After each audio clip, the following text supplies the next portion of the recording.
Ang kwentong ito ay hango sa totoong buhay. Mula ito sa isa nating kabayan na itago na lamang natin sa pangalang Naldo. Taong 1996, Isla ng Cebu. Maagang bumukod si Naldo sa sariling pamilya nang tumungtong sa edad na 19. Hindi na nagdalawang isip na magpaalam sa mga magulang upang lisanin ang baryong kinalakihan. Makipagsapalaran sa karatig bayan, isang lugar na mas maunlad, hitik sa oportunidad para sa mga taong masipag at walang pinipiling trabaho. Pinayagan naman si Naldo sapagkat alam nila na sa hirap ng pamumuhay, hindi makakaraos ang anak kung sakaling mananatili lamang doon. Batid nila, kailangan ng anak na lumayo upang magkaroon ng pagkakataon na magtayo ng maayos na kinabukasan. Sa kabutiang palad, hindi nagtagal ay nakahanap kagad ng trabaho si Naldo sa isang talyer sa Nayon. Dahil sa likas niyang kasipagan at kabaitan, mabilis napansin si Naldo ng may-ari ng talyer. Naging permanente ang trabaho. Walang ibang kamag-anak o kakilala sa lugar, kaya doon na rin siya pinatuloy ng may-ari. Pabor ito kay Naldo. Libre na ang tirahan at hindi na kailangan bumiyahe araw-araw papasok sa trabaho, sapagkat sa talyer na rin siya natutulog. Ilang taon din nagtrabaho si Naldo sa talyer. Maganda at malaki ang sahod. Dahil binata pa, kakaunti lamang ang pinagkakagastusan. Paminsan-minsan kapag wala gaanong trabaho, gumagala siya sa bayan upang mamasyal at mas makilala pa ang lugar. Tuwing tanghalian, bumibili lamang ng pagkain sa karenderya sa tabi ng talyer. Halos araw-araw, doon na kumakain si Naldo. Napalapit ang loob niya sa isang trabahadora na tawagin na lamang natin sa pangalang Merla. Si Merla ang palaging nagsisilbi kay Naldo tuwing kakain sa karenderya. May itsura ang dalaga. Maputi, maamo ang muka, at may likas sa kabaitan bagamat mahiyain sa iba. Napapansin ni Naldo na kapag siya ang kaharap, palaging nakangiti si Merla at tila may kakaibang lambing sa kilos at pananalita. Dito siya napaisip na maaaring may lihim na pagtingin ang dalaga sa kanya. Si Naldo ay may itsura din. Moreno at matangos ang ilong. Matipuno ang pangangatawan dahil sanay sa mabigat na gawain. Gayunpaman, wala siyang interes kay Merla. Hindi niya ito tipo, at higit sa lahat, wala pa sa plano ang magkanobya. Mas nais niyang sulitin ang pagiging binata, trabaho, gala, paminsan-minsan, pagbili ng mga bagong gamit para sa sarili. Kontento na siya sa ganung buhay. Isang araw bandang tanghali, pumunta si Naldo sa karenderya upang bumili ng pagkain. Habang nakaupo at nag-aantay ng order, napansin niya ang dalawang lalaki na panay ang tingin kay Merla. Alam ni Naldo na dayo ang mga ito sapagkat araw-araw siyang kumakain sa lugar. Kabisado na ang mga parokyano. "O Naldo, ito na yung adobong atay ng manok. 3 kanin saka soft drinks, tama ba?" Dapat 4 yung kanin. Kulang yung 3, no? Marami kaming inayos sa talyer. Napagod ako. Pabirong wika ni Naldo. Ngumiti ang dalaga at kinuha ang dagdag na kanin at inumin. Habang kumakain si Naldo, pasulyap-sulyap siya sa dalawang lalaki. May hindi magandang pakiramdam ang bumabalot sa binata. Halatang may masamang balak ang mga dayo. Matapos kumain, kagad siyang bumalik sa talyer. Bandang 4:00 ng hapon, hindi pa rin mawala sa isip nito ang dalawang weirdong lalaki. Pakiramdam niya, may kaugnayan ang mga ito sa mga aswang. Si Naldo ay nagbula sa angkan ng mga manggagamot. Ang ama ay isang kilala at kinakatakutang antingero. Hindi basta-basta at ayon pa sa mga kwento. Sinasabing ang isa nitong ngipin ay mutya. Hinango raw mula sa ngipin ng kalabaw.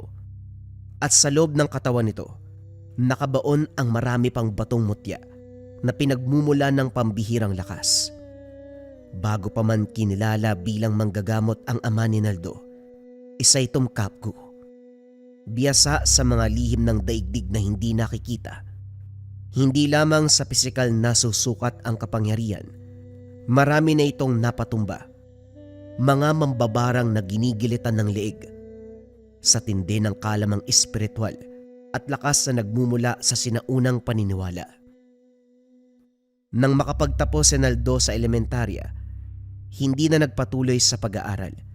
Sa halip sumama ito sa ama sa bukid at doon unti-unting nahubog ang pagkatao. Malaki ang naging impluwensya nito sa kanya sapagkat habang nagtatrabaho sila, sinimulan ding turuan ng ama sa mga lihim na karunungan na minana pa sa angkan.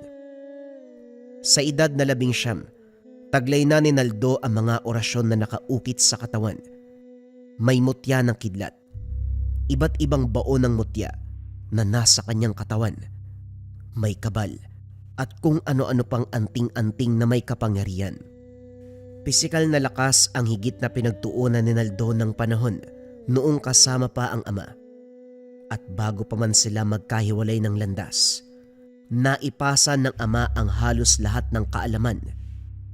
Isang pamana na tuluyang humubog sa katauhan at kapalaran ni Naldo dahil sa likas niyang kasipagan at kabutihang loob. Mabilis siyang nahatak ng kagubatan at ng malalakas sa elemento na nagsilbing gabay. Sinasabing marami siyang kasamang nilalang mula sa hindi nakikitang daigdig. Ngunit ang pinakamalakas sa mga ito, ang tikbalang. Tahimik, mabangis, tapat na bantay sa bawat hakbang ng binata. Kaya't hindi nag-alala ang mga magulang nang dumating ang panahon na lisanin ng anak ang kanilang piling upang makipagsapalaran sa malayong lugar. Batid nila na saan man siya magtungo, may mga matang nagbabantay at mga lakas na nakapaligid sa kanya. Alam nila, protektado si Naldo laban sa kapamakan, sapagkat hindi lamang dugo ng mga manggagamot ang kanyang baon, maging ang basbas ng kagubatan at ng mga nilalang na hindi nakikita ng karaniwang tao. Isang gabi, matapos ang maghapong pagtatrabaho sa talyer, dumiretso si Naldo sa karinderyang pinapasukan ni Merla. Alam ng binata na naroon pa ang dalaga. 9:00 na ng gabi bago magsara ang tindahan. Marami pang kumakain ng mga oras na yun. Habang inaantay ang hapunan, napansin ni Naldo na tila aligaga si Merla. Hindi mapakali, parang may mabigat na dinadala. Gayon pa man ipinagpatuloy ni Naldo ang pagkain, hindi muna pinansin ang kakaibang bagay. Nang pumatak na ang 9:00, marahang nilapitan ni Naldo ang dalaga. Merla, uwi ka na ba? Sabay na tayo. May pupuntahan ako doon malapit sa inyo eh. Magsasara pa kami ng tindahan. Baka matagalan pa ako. Sige lang, ayos lang. Antay na lang kita, nakakabagot kasi maglakad mag-isa eh. Pag-alis ng dalaga, napasimangot si Naldo. Kakaibang amoy. Hindi niya maipaliwanag. Teka, iba yung amoy ah. Napakabaho, mga walang ya talaga. Minarka na si Merla. Ayos din yung mga aswang na to kung sino-sino yung binibiktima. Biglang nagsalita ang gabay sa isipan. Kahit kailan, mahina ang utak mo. Malakas ka nga at mabilis. Pero kung anong lakas mo, ganun din kahina ang utak mo. Grabe ka naman makapanglait. Bakit? Ano bang ginawa kong mali? Buntis ang dalaga. Ha? Paano nangyari yun? Wala namang nobyo si Merla. Ako nga yata yung gusto niyan eh. Hindi na sumagot pa ang tikbalang sapagkat papalapit na muli ang dalaga. Nang tuluyang magsara ang karinderya, kagad naglakad ang dalawa patungo sa bahay ni Merla. Habang naglalakad sa dilim na daanan, pilit inuunawa ni Naldo ang mga salitang binitawan ng gabay. Hindi maiproseso kung paanong nangyaring buntis ang dalaga, lalo na't wala itong kilalang kasintahan. Ang tanong ay patuloy na gumugulo sa kanyang isipan, kasabay ng unti-unting pagbigat ng hangin na tila may dalang masamang pangitain. Kaya't napagpasya ni Naldo na kausapin ang dalaga tungkol sa buhay nito upang mapatunayan kung totoo nga ang sinabi ng kanyang gabay. Merla, medyo nagtataka ako ha. May nobyo ka na ba o nanliligaw sa'yo? Maisip ko lang kasi sa itsura mong yan. Maganda, maputi, at saka... Hindi na natapos sa pagsasalita si Naldo. Biglang humagulgol sa pag-iyak ang dalaga. Lubos ang pagkagulat ni Naldo sa pangyayari, kaya kagad niya itong nilapitan at inalalayan. Oh, bakit ka naman umiiyak? Anong problema, Merla? Patuloy lamang ito sa paghikbi. Parang isang taong nawala ng mahal sa buhay. Ilang minuto ang lumipas bago ito unti-unting kumalma. Sa mahinang tinig, saka lamang ito nagsalita. Inamin na siya ay buntis. Doon tuluyang nakumpirma ni Naldo na totoo ang sinabi ng gabay. Ngunit kasunod nun, ang mas mabigat na tanong, sino ang lalaking nakabuntis sa kanya? Hindi na sumagot si Merla. Tahimik silang nagpatuloy sa paglalakad hanggang sa maiatid ni Naldo ang dalaga sa tinutuluyan. Naiwan si Naldo sa gitna ng dilim. Tangan ang isang katotohanan na mas mabigat pa sa anumang anting-anting o mutya na dala. Sa harap ng bahay ni Merla, sinalubong si Naldo ng matapang at masangsang na amoy. Ang marka ng mga aswang ay lantad sa paligid. Dahil dito, nagpa siya na hindi muna umuwi. Sa halip ay nanatili upang bantayan si Merla. Batid ni Naldo at ng gabay na si Bangis na mamaya lang magsisimula ng manggambala ang mga aswang. Tahimik na nagtago si Naldo sa gilid ng pader. Sanay na siya sa pagbaba ng sariling ora, maging ng presensya. Isang kasanayan na naging likas na sa kanya. Ito rin ang dahilan kung bakit hindi naging alerto ang mga nilalang kahit pa kasabay siyang kumain. Ilang oras ang nakalipas nang biglang mapansin ni Naldo ang dalawang asong pagala-gala sa daan sa tapat mismo ng bahay ni Merla. Naging alerto ang binata.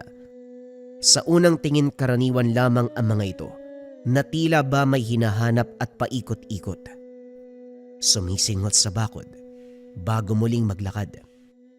Nakakapagtaka na hindi man lang nila napansin si Naldo kahit ilang dipa lamang ang layo niya. Tahimik lang siyang nagmamasid. Ilang minuto pa ang lumipas nang biglang tumalon ang isa sa mga aso papasok ng bakuran. Mataas ang bakod, ngunit madali itong nalampasan ng hayop. Samantala ang isa naman ay nanatili sa labas, patuloy sa pag-ikot at pagsingot sa daan. Sa sandaling kumilos ang asong tumalon, hindi na nagdalawang isip si Naldo. Mabilis niyang sinunggaban ang hayop at sa isang iglap, binali ang leeg nito. Isang tuyong huni ng buto ang narinig. Mabilis, malinis. Patay ang aso bago pa man makapaglikha ng ingay. Ngunit napatingin kagad ang isang kasama nito. Nang makita ang kaganapan, bigla itong umungol at umiyak ng nakakakilabot. Hindi na nagaksaya ng oras si Naldo. Binuhat niya ang patay na aso at tumakbo. Pagkatalon ng natitirang aso palabas ng bakuran, sinalubong ito ng isang napakalakas na sipa sa ulo. Isang dambuhalang paa ang tumama, dahilan upang mawasak ang bungo. Kumalat ang utak sa lupa. Hindi na ito nakagalaw pa.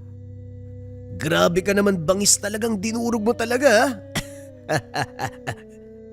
Sa likod, may isa pa. Nagulat si Naldo. Agad siyang lumingon upang hanapin ang sinasabing natitirang aswang. Ngunit nakita na lamang na tumatakbo na ito palayo. Kagad naglaho sa dilim. Hayaan mo na. Siguradong hindi na yan babalik dito. Isang malaking pagkakamali ang hayaang makatakas ang kalaban. Ito ay maglilikha ng mas malaking problema. Wala yan. Kahit buong angkan pa ng aswang ang tawagin niya, wala silang magagawa. Hindi na sumagot si Bangis. Tahimik na lang niligpit ang dalawang pinatay na aswang. Kinabukasan bumalik sa normal ang lahat. Tuluyan nang naalis si Naldo ang marka ng aswang kay Merla. Ilang gabi niyang binalikan ang tinutuluyan nito upang masiguradong wala ng banta. Patuloy ding sinusubukan ni Naldo na kausapin si Merla tungkol sa lalaking nakabuntis sa kanya. Ngunit nanatiling tikom ang bibig ng kaibigan. Hanggang isang gabi, habang nagbabantay si Naldo sa labas ng bahay, biglang may lumabas na tumatakbo at umiiyak. Kagad niyang nakilala kung sino ito. Walang iba kung hindi si Merla. Mabilis itong nilapitan at inalalayan ni Naldo. Akala niya'y napasok ng aswang ang bahay at nakalusot sa kanilang pagbabantay. Ngunit wala siyang maramdaman kahit katiting na presensya ng mga nilalang. Merla, anong nangyari? Bago pa man ito makasagot, may isa pang lumabas mula sa pintuan, ang amo ng dalaga. Galit na galit itong papalapit sa dalawa, kaya kagad humarang si Naldo. Minura siya ng lalaki. Tinanong kung sino siya at bakit nangingialam. Inutusan nito si Merla na bumalik sa loob, ngunit lalong humigpit ang kapit ni Merla kay Naldo. Dito na naunawaan ni Naldo ang kaganapan. Mawalang galang na po. Nobyo ko ni Merla. Sa amin muna siya uuwi. Napahinto ang lalaki. Halatang nagulat at napahiya. Galit itong tumalikod at padabog na bumalik sa loob ng bahay. Uy Merla, ayos ka lang ba? Sa amin ka muna umuwi. Sinasaktan ka ba ng amo mo? Hindi pa rin sumagot ang dalaga. Patuloy lamang itong humahagulgol sa pag-iyak. Sa halip na dumuon tumuloy sa tinutuloyan ni Naldo. Nakiusap si Merla, ihatid na lamang siya sa terminal. Uwi daw siya sa probinsya. Hindi na tumutol pa si Naldo. Tahimik niya itong inalalayan hanggang sa terminal. Bago sumakay ng bus, doon na tuluyang bumigay si Merla. Sa pagitan ng paghikbi, pinaliwanag niya ang lahat ng kababuyang ginawa ng amo. Paulit-ulit daw siyang ginahasa sa tuwing wala ang among babae. Walang awa, walang konsensya. Sa bahay mismo ng mga amo nagtatrabaho si Merla. Sa umaga tumutulong siya sa karenderya. Pagsapit ng hapon at gabi, siya naman ang katulong sa loob ng bahay. Malaki ang pasahod, kaya tiniis niya ang pagod at hirap. Ngunit habang tumatagal, napapansin niya na may kakaiba ng tingin ang among lalaki. Mga titig na hindi maipaliwanag. Mga kilos na unti-unting lumalampas sa hangganan. Hanggang isang araw, pinapasok siya ng lalaki sa kwarto. Doon nagsimula ang paulit-ulit na pang-aabuso. Walang magawa si Merla kung hindi manahimik at magtiis. Hanggang sa ang lahat ng kababuyang iyon ay nagbunga, ang batang dinadala ngayon sa sinapupunan. Noong gabing yun, naglakas loob si Merla na tumakas. Muli kasing pumasok ang amo sa kanyang kwarto, dala ang parehong masamang balak.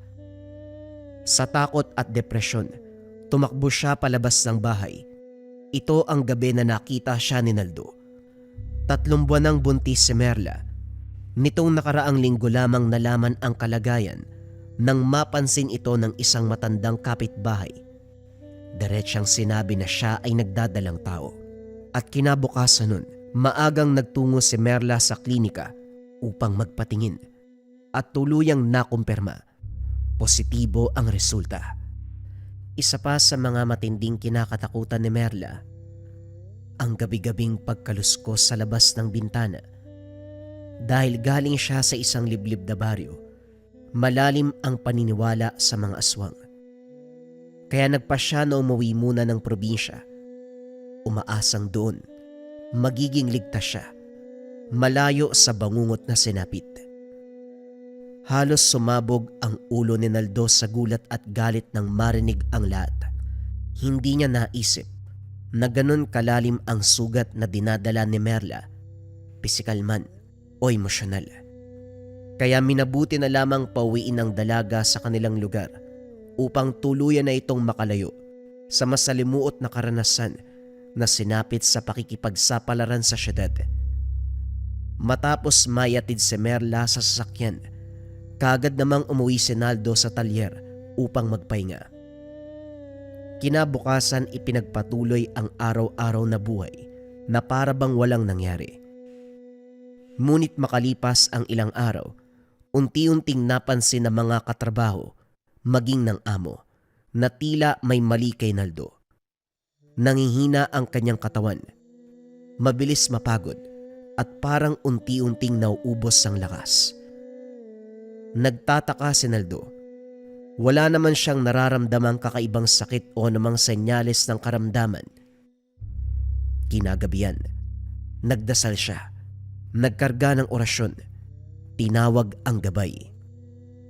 Bangis, napapansin mo bang bumabagsak yung katawan ko? Marami nang pumupuna sa akin eh. Wala naman ako nararamdamang kakaiba. Barang na ginagamit din ng aswang. 3 ang gumagawa sa'yo. At sa palagay ko, may kinalaman ito sa aswang na pinatay mo. Ano 3? Pero wala naman ako nararamdamang sakit sa katawan ko. Dahil sa sobrang lakas ng karga mo, hindi mo kaagad napapansin. Pero unti-unti nang humihina ang katawang tao mo. Malakas ang espiritual mong depensa, ngunit hindi kayang dayain ang pisikal mong katawan ng barang na pinapadala sa iyo. Napaisip ng malalim si Naldo. Umuwi ka na muna sa inyo, bata. Unti-unti ka nilang inuubos. Wala mang epekto sa isipan mo. Darating ang oras na susuko ang katawan mo kapag tumagal pa ito. Kinaumagahan, kagad nagpaalam si Naldo sa amo upang magbakasyon at umuwi sa kanilang lugar. Dinala lahat ng ipon at mahalagang gamit. Hindi naman siya tinutulan ng amo. Pinayagan siyang umalis. Hindi na nagaksaya ng oras. Kagad bumiyahe pabalik sa lugar na pinanggalingan. Tangan ang bigat ng mga nangyari at ang banta ng panganib na unti-unting sumisiksik sa katawan. Nang makarating si Naldo sa bahay, agad siyang sinalubong ng ina. Maigpit ang yakap nilang dalawa. Puno ng pananabik at pananahimik na matagal nang naipon sa ilang taon na hindi sila nagkita. Kitang-kita ang tuwa sa mukha ng ina, kahit may bahid ng pag-aalala ang mga mata nito. "O anak, bakit parang pumapayat ka? Nahihirapan ka ba sa trabaho mo doon? O baka naman, hindi ka kumakain ng tama?" Ngumiti lamang si Naldo. Pilit tinatakpan ang panghihina. Sa halip na sumagot, tinanong niya kung nasaan ang ama. Sinabi ng ina na nasa loob ito ng bahay at nagdarasal. Kagad siyang pumasok at dumiretso sa kwarto ng ama. Pagbukas pa lang ng pintuan, sinalubong na siya ng malamig, ngunit pamilyar na tinig. May barang ka, anak. Ilang araw na yan at bakit ngayon ka lang umuwi? Kung hindi dahil sa lakas ng karga mo at proteksyon ng gabay, noong nakaraan ka pa sana pinaglalamayan. Sa susunod, matuto ka namang makiramdam sa mga nangyayari sa katawan mo. Napayuko si Naldo Hindi na nagulat. Hindi na bago na alam na ng ama ang lahat kahit wala pa siyang sinasabi. Tahimik na tinanggap ni Naldo ang pagkakamali. Napatingin siya sa gilid ng kwarto at biglang nanlaki ang mga mata. Nakita niya ang baul at mga kagamitan na matagal nang nakatago. Mga anting-anting, sandata at gamit na bihirang ilabas ng ama. Parang isa itong mandirigma, naghahanda sa digmaan. Alam na ni Naldo na inilalabas lamang ito ng ama kapag meron silang makakabangga na tunay na malalakas sa kalaban. Oo, malakas ang ama ni Naldo. Maraming mutya, malawak ang kaalaman. Ngunit alam din niya na sa mundong ginagalawan nila, laging merong mas malakas. Mamayang gabi, uubusin natin sila. Maghanda ka, anak. Kitang-kita ni Naldo ang bagsik sa mga mata ng ama. Hindi galit, kundi malamig at tiyak ang pagpapasya. Tumango siya, sa katahimik na lumabas ng kwarto. Kinagabihan kagad nilang hinanda ang lahat ng kakailanganin.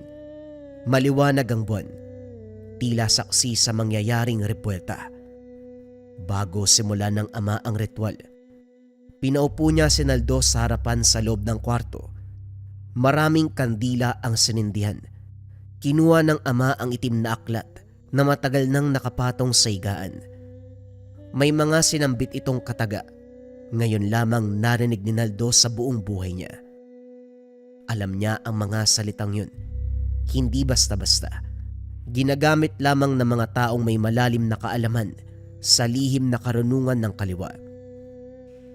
Lumipas ang ilang oras bago tuluyang matapos ang ritual. Ramdam ni Naldo ang bigat na unti-unting umaalis sa katawan, kasabay ng malamig na hangin na tila dumadaan sa buong bahay. Malakas ang pinadalang barang sa'yo. Walang balak na buhayin ka. Kung hindi dahil sa gabay mo na tikbalang, siguro bangkay mo na lang yung dumating dito. Tay, alam niyo po ba kung sinong bumarang sa akin? Mga gabunan na may lahing mambabarang. Pero dahil sa lakas ng barang na ipinadala sa'yo, ang rebuelta nito, siguradong patay na silang lahat. Sa oras na ito, umiiyak na ang kanilang angkan. Nanahimik si Naldo. Sa kauna-unahang pagkakataon, mas malinaw niyang naunawaan ang bigat ng mundong pinasok at ang katotohanan sa digmaang ito. Hindi lahat ng laban ay may puwang para sa awa. Hindi nakaimik si Naldo sa mga sinabi ng ama. Sa kanyang isipan, unti-unting nagduduktong ang lahat. Ang mga bumarang sa kanya, walang iba kung hindi ang mga aswang na pinatay niya sa baryong pinagtatrabahuan. Ang mga nilalang na umaaligid noon kay Merla. Sa linggo, bumalik ka sa baryo kung saan ka nagtatrabaho. Ubusin mo ang natitirang kapamilya nila nang hindi na sila makaganti sa pamilya natin. Pero paano ko po malalaman kung saan nakatira mga aswang na yun, tay? Hindi po ako sanay mga aso ng aswang. Hindi mo sila kailangang hanapin. Kusang lalapit ang mga yon sa'yo sa mismong tinutuluyan mo para gumante. Napangiti si Naldo. May halong kumpiyansa at yabang. Yun! Kahit ilang aswang pa yan, hindi ubra sa akin kung pisikal na lakas ko ang pag-uusapan. Mag-iingat ka pa rin, anak. Tuso ang mga aswang. Kung hindi ka nila kayang daanin sa pisikal na laban, dadaanin ka sa ibang aspeto. Traidor ang mga yan. Marunong gumamit ng kainaan. Hindi na muling nakasagot si Naldo. Sa halip na takot, kakaibang kasabikan ang makikita sa mga mata. Parang isang mandirigma na sabik sa digmaang paparating. Handang harapin ang anumang banta sa sariling buhay kahit hindi pa lubos na uunawaan ang magiging kapalit nito. Makaraan ang ilang araw unti-unti nang bumalik ang sigla at dating lakas ng pangangatawan ni Naldo. Bago pa man siya muling bumalik sa baryo, binilhan niya ng kalabaw ang ama upang may katuwang sa bukid. Pinatayuan naman ng maliit na tindahan ng ina gamit ang mga naipong pera. Nais si Naldo na kahit papano ay makabawi man lang sa mga magulang sa mga sakripisyong ginawa para sa kanya. Labis ang tuwa ng mga magulang sa mga regalong binigay ni Naldo. Pagsapit ng linggo, kagad na bumalik si Naldo sa baryo upang magtrabaho muli at ipagpatuloy ang napagkasunduan nilang plano ng ama. Pagdating sa talyer, ikinatuwa ng amo ang maayos niyang kalagayan at ang pagbabalik ng dating sigla. Ilang araw ang lumipas na tila normal ang lahat. Nagtrabaho si Naldo na para bang walang banta sa kanyang buhay. Ngunit sa pagsapit ng dilim, palagi siyang naghahanda sa inaasahang pag-atake ng mga aswang na nagnanais gumante para sa mga nasawing kapamilya. Gayunpaman, tila hanggang pagpaparamdam lamang ang kanilang kaya. Gabi-gabi, may mga huning naririnig si Naldo sa labas ng talyer. Mahaba, malamig, nakakabagabag sa katahimikan ng gabi. Kapag hindi na matiis si Naldo ang mga kakaibang ingay at hindi na makatulog, lumalabas siya upang hamunin ang mga elementong nagmamasid sa dilim. Subalit sa kabila ng tapang at paghahanda, wala ni isa man ang nagpakita sa kanya. Nanatili silang nakatago, nagbabantay, nag-aantay ng tamang sandali. Habang tumatagal ang araw, mas lalong lumalala ang mga panggagambala ng mga aswang sa pagpapahinga ng binata. Meron ng mga bato na hinahagis sa bubong tuwing hating gabi. Galit na itong si Naldo dahil hindi siya makapagpahinga ng maayos. Wala naman siyang magawa sa mga ito dahil sa hindi niya maaninag ang mga aswang tuwing lumalabas para hulihin. Mga duwag, kung gusto nyo magpatayan tayo, magpakita kayo. Napakarami nyo pero duwag kayong lahat. Nakarinig lang siya ng tawanan. Walang magawa ang binata kung hindi bumalik sa loob ng talyer. Tiisin ang panggagambala ng mga aswang. Isang araw habang nagtatrabaho, kasama ang iba pang trabahante sa talyer. Pare, bakit parang nangangayayat ka na naman? Bumalik ba yung sakit mo? Hindi, wala do. Hindi lang ako masyadong nakatulog tuwing gabi. Ang ingay ng mga pusang naghaharutan sa bubong. Anak nang, baka kakaibang pusa ng mga yan. Malay natin, baka nga ibang pusa na talaga. Pero pare, seryoso ah. May nakwento nga sa akin yung pinsan ko sa probinsya. Ganon din sa kanila eh. Parang pinagtitripan sila ng mga aswang. Hindi sila pinapatulog sa gabi ng bubulabog. Mga buwisit talaga yan eh. Anong ginawa nila? Paano nila napalis sa mga aswang? Hindi lang nila pinalis, pinatay nila. Kasi kapag tinaboy lang, lilipas yung ilang araw, babalik na naman yung mga yan eh. Manggagambala na naman. Hindi nakasagot si Naldo sa sinabi ng kaibigan. Patuloy lang itong nakikinig sa mga kwento niya. Ang ginawa ng mga pinsan ko, imbis na sila ang mainis sa aswang, ang aswang mismo ang nainis sa kanila. Hanggang sa magalit ang mga ito at kusang lumabas. Ang hindi alam ng aswang, may mga bitag na nakapalibot sa bahay at sa pagkakataong magpakita, mauhuli kagad sila. Mapapatay sila, walang kahirap-hirap. Kagad nagliwanag ang mukha ni Naldo sa mga narinig. Sa isip nito, pwede niyang gawin ang ganong klaseng pamamaraan tuwing sasalakay uli ang mga aswang. Alam mo pare, yung mga aswang na yan, tao din yan. May puso at damdamin. Isa din sa mga kainaan nila kapag nagpapalit daw ng anyo eh. Naapektuhan yung utak nila. Nagiging sensitibo, mabilis uminit yung ulo kumpara kapag normal na tao. Wika ni George. Bigla pang sumabat ang isang katrabaho. Nako Karding, ikaw ang daldal mo talaga. Inuuto mo pa si Naldo eh. Hindi naniniwala sa mga aswang yan. Halika na nga, magtrabaho na tayo. Marami pa tayong tatapusin dito oh. Tumawa ang tatlo sabay balik sa trabaho. Pagsapit ng gabi habang nagpapahinga si Naldo, sabik din ito sa pagdating ng mga nanggagambala sa kanya dahil sa gustong subukan ang mga nalaman. Pagsapit ng 2:00 ng madaling araw, biglang may kung anong tunog mula sa bubungan ng talyer. Kagad namang lumabas si Naldo upang kumprontahin ang mga elemento. Hoy, talaga bang hindi kayo titigil? Tumawa ang mga nasa paligid. Ang iba ay nasa taas ng mga puno. Ngayon lang ako nakaengkwentro ng mga aswang na takot. Anong lahi kayo ng aswang?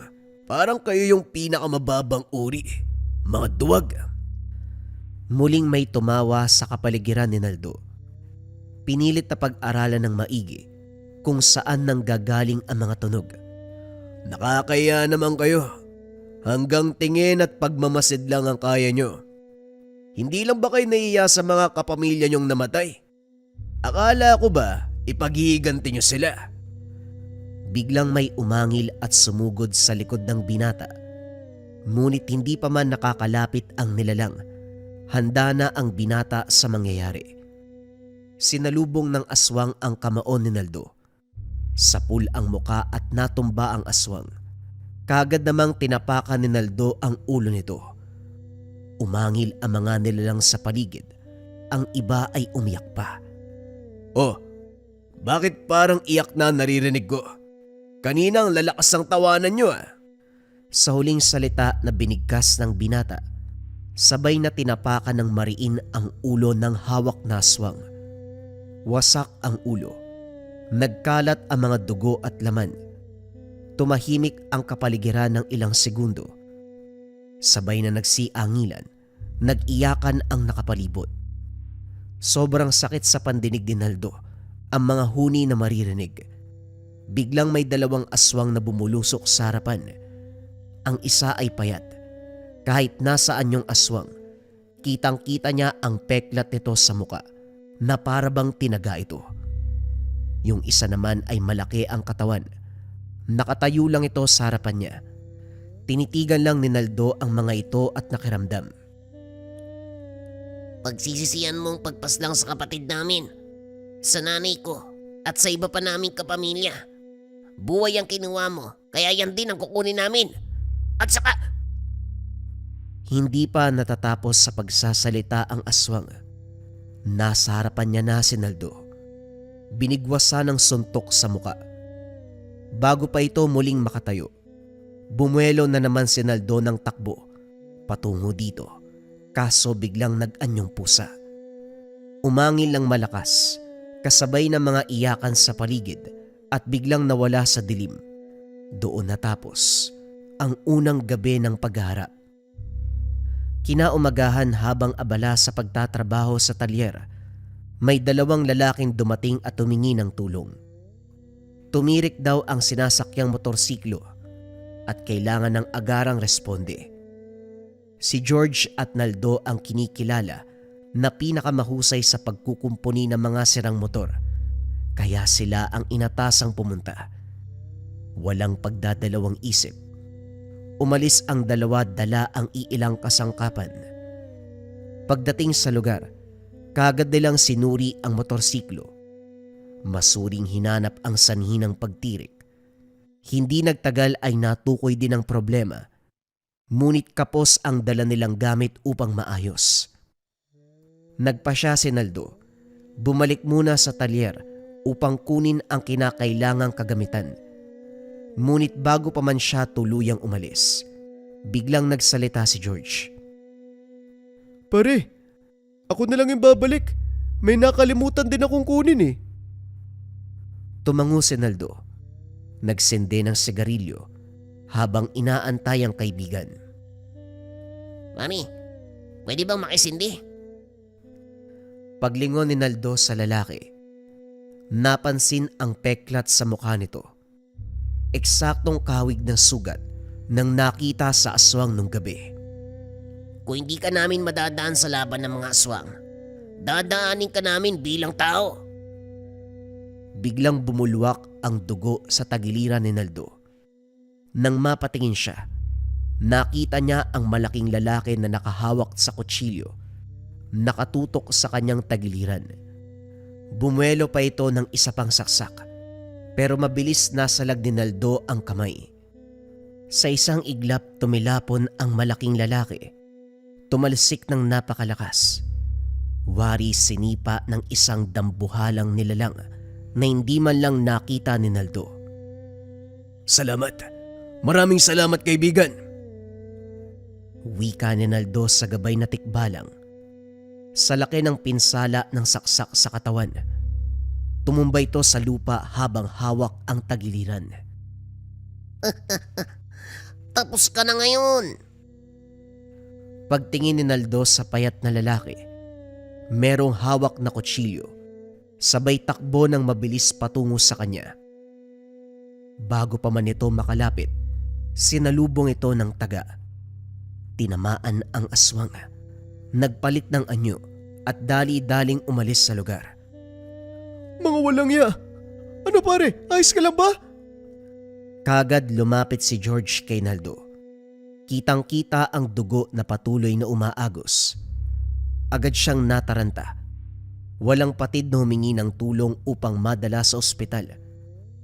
Sa kabutihang palad, mabilis na aksyonan ng mga doktor ang tinamong saksak ni Naldo. Napag-alaman na hindi naman naapektuhan ang mahalagang bahagi ng katawan, kaya nailigtas sa mas malalang kapamakan.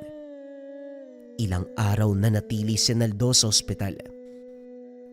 Pagkalipas ng isang linggo, nakalabas na din si Naldo sa ospital. Pinayuhan ng amo na umuwi muna sa kanila dahil kilala nito ang nanaksak sa kanya. Daw siguro mas mabuti magbakasyon ka muna uli sa inyo. Kilala ko ang tumira sa'yo kabilang sa pamilya ni Nieves. Mga demonyo yon. Mga barang, aswang, yun yung ang kanila eh. Nakatira sa pinakagilid ng baryo doon sa sagingan. Kahit mga kapulisan takot sa kanila. Ang hindi ko lang alam, bakit ikaw ang kinurosonada? May atraso ko ba sa kanila? Wala naman po, Manong.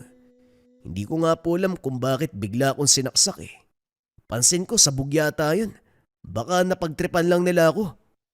Pare, hindi mo ba nahalata nung papunta pa lang tayo? Iba na ang pakiramdam ko sa mga taong yun eh. Kahit mukha nila nung una hindi ko napansin. Nagmamadali kasi tayo tapos, alam mo naman, isang linggo na akong wala sa maayos sa tulog, di ba? Hindi na gumagana ng maayos yung utak ko. Kaya nga ako nagpresentang bumalik sa talyer para kumuha ng gamit. Iba talaga yung pakiramdam ko sa kanila eh. Pasensya ka na, nahuli ako ha. Ano ka ba, nagpapasalamat nga ako sa'yo eh. Kung hindi ka dumating, malamang patay na sana ako. Tumawa ang tatlo. Hindi na nakasagot ang amo. Kahit pinipilit siya na bumalik muna sa probinsya, nanatili pa rin si Naldo sa talyer upang magtrabaho. Pagbalik sa talyer, hindi na pinalipas si Naldo ang oras. Nang lumubog ang araw, nagdasal ito at nagdagdag ng poder at karga. Kinuha ang mga tangan, napagpasya niya at akina ang lungga ng mga aswang. Naalala ni Naldo ang sinabi ng amo na nakatira ang angkan ng mga aswang sa lugar. Ilang beses na silang nakapunta sa nasabing lugar. 10:00 ng gabi nang pinunta ng lugar. Bago tuluyang pumasok, huminto siya sa isang tindahan. Pagmamay-ari ito ng isang kakilala. Otong, ba't naparito ka? Pinatawag ka ba ni Ben? Sa pagkakala ko wala namang sira yung motor namin. O teka, tatawagin ko lang. Ay wag na po, Aling Duday. Itatanong ko lang po sana kung saan po yung bahay ng pamilyang Nieves ba yun? Bakit may kailangan ka ba sa kanila? De bali iyo, diretsuhin mo lang yan tapos liko ka dun sa kaliwa. May makikita kang bahay na yari sa kahoy. Yan yung isang buong lugar. Sila yan lahat magkakapamilya. May ipapaayos ba sa'yo? Oo. Nakiusap po sa amo ko kaya pinuntahan ko na lang. O sige iho, pero ipapaalala ko lang mag-iingat ka doon ha. Huwag kang kumain o uminom ng kahit anong iaalok nila. Mga aswang ang mga yan Sige po Aling Duday, maraming salamat po. Pakisabi na lang po kay Mang Ben na dumaan ako. Kagad nagpaalam ang binata. Wala masyadong tao sa daan. Meron namang poste, pero ang iba ay hindi na gumagana. Habang naglalakad papunta sa lugar, nagsalita ang gabay. Ito na ang tamang oras upang ibigay sa iyo ang buong lakas. Teka, anong ibig mong sabihin? Huwag nang maraming tanong. Huwag kang magpigil. Munti ka nang mapatay nung nakaraan. Ngayon ubusin mo ang lahi nila. Wala kang ititira. Ako ang bahala sa'yo. Hindi maintindihan ni Naldo ang nararamdaman.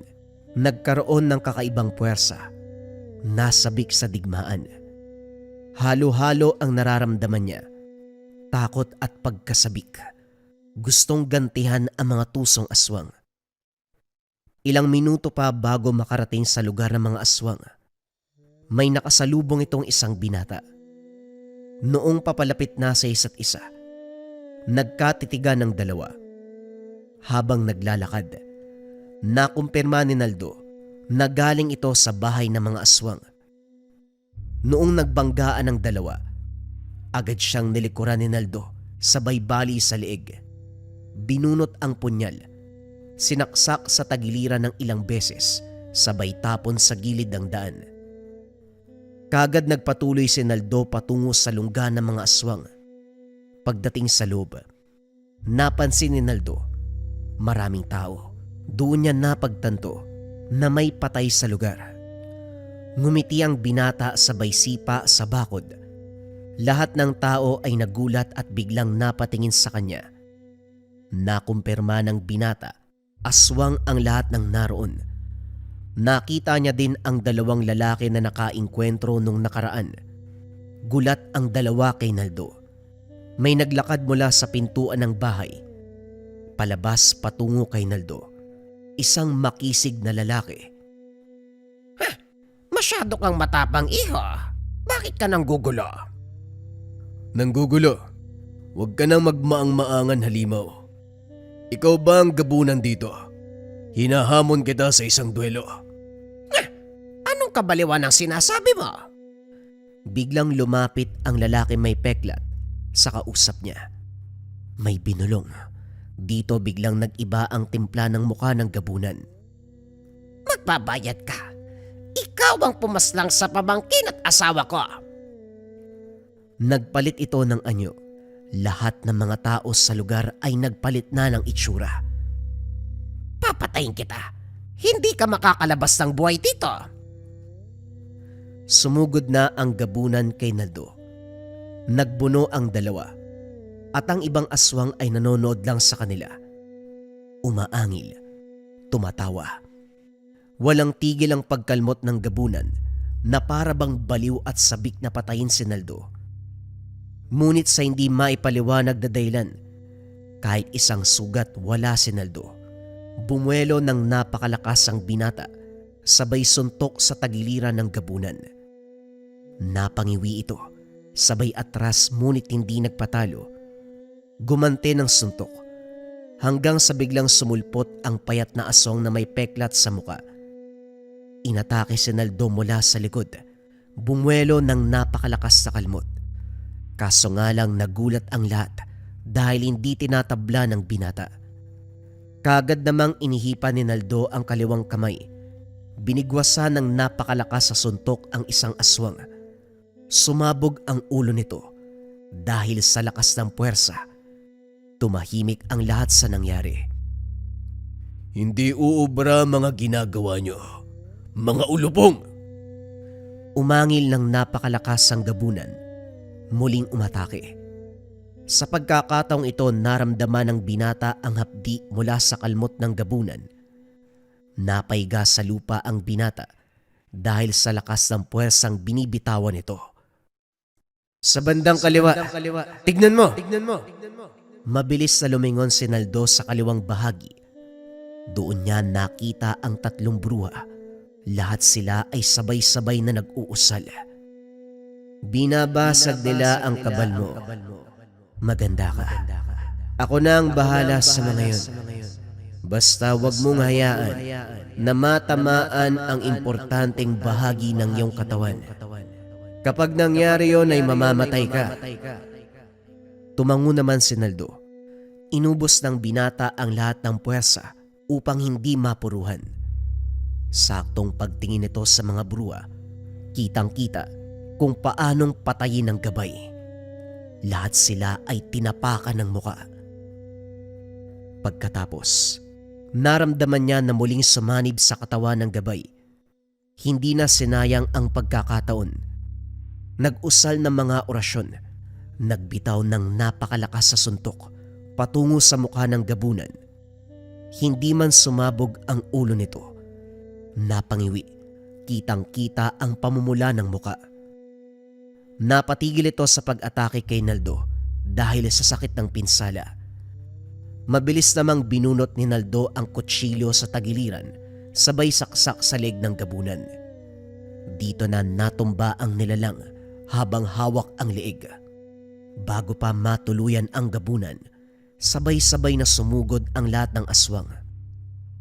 Sa isipan niya, mas mabuti nang sagupain ang mga susugod bago patayin ng gabunan nang siguradong walang matitira sa ang kanila. Kagad namang pinagpapapatay ni Naldo ang lahat ng ito. Lahat ng dumumo, kumalmot sa kanya, hindi pinakitaan ng awa ng binata. Lahat sila ay pinatay. Ang gabunan na lamang ang natira. Nilapitan niya ito. Alis na ako sa lugar. Wala na ang aking angkan, kaya wala ka nang dapat ikabala.